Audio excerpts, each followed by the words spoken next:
Hello, my name is Ben Welsh, and I'm going to be explaining why I think we should end the GOAT conversation. So, a GOAT is a sports acronym that stands for greatest of all time.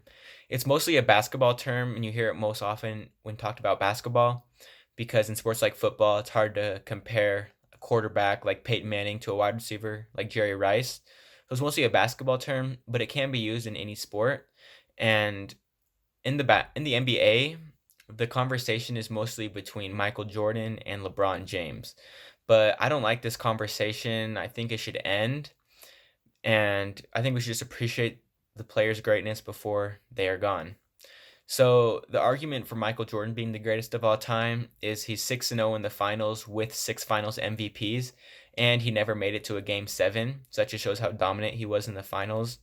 And then why people think LeBron is the greatest of all time is because he's been to 10 straight finals against mini super teams like the Warriors, had 73 wins, and he actually came back 3-1 against them. And that just shows how dominant he's been for a long time. So that's why people say LeBron is the greatest, and he has a little bit better stats than Michael Jordan. But I think both of these arguments are flawed. And the reason is because many greats like Kareem Abdul-Jabbar, Magic Johnson, and Bill Russell, who are really good players, aren't even in this conversation.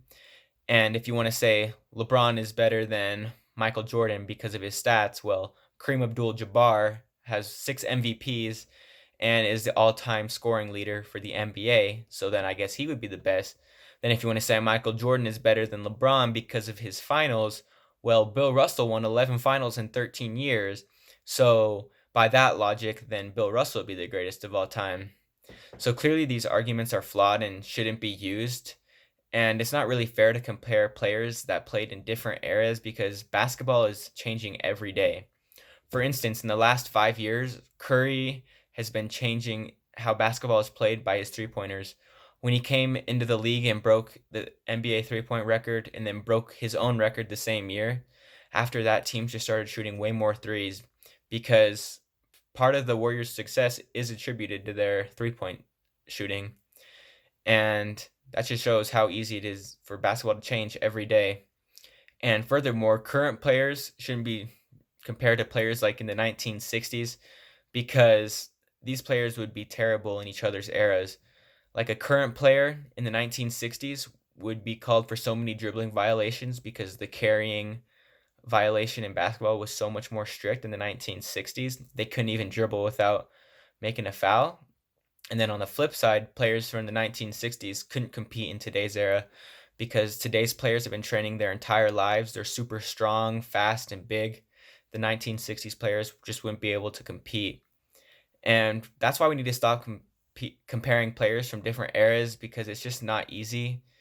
And the GOAT conversation is set up so you hate one player and you love the other player. So, for example, if you liked Michael Jordan, you would hate LeBron. And if you liked LeBron, you would hate Jordan. And we need to have a conversation where both players can be liked and appreciated for what they've accomplished because just diminishing another player because you like another one is not good for the NBA. And before Kobe's death, when he tragically passed away, everyone, not everyone, but a lot of people were hating on him and saying he was overrated, saying he was a ball hog. But after his death, you don't really see that often because people are starting to appreciate him now that he's gone. They realized, well, he wasn't here forever. We should appreciate what he's done.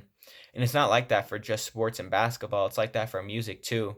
Like when Juice WRLD, Michael Jackson, and Prince died, their sales skyrocketed, and it just shows that people don't really appreciate stuff until it's gone, and that's really sad to see.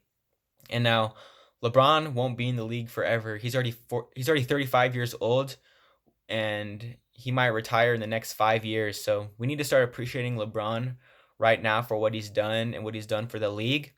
And outside of the league, he's built schools for underprivileged kids and helped out a lot, which I think should be an important topic in the GOAT conversation.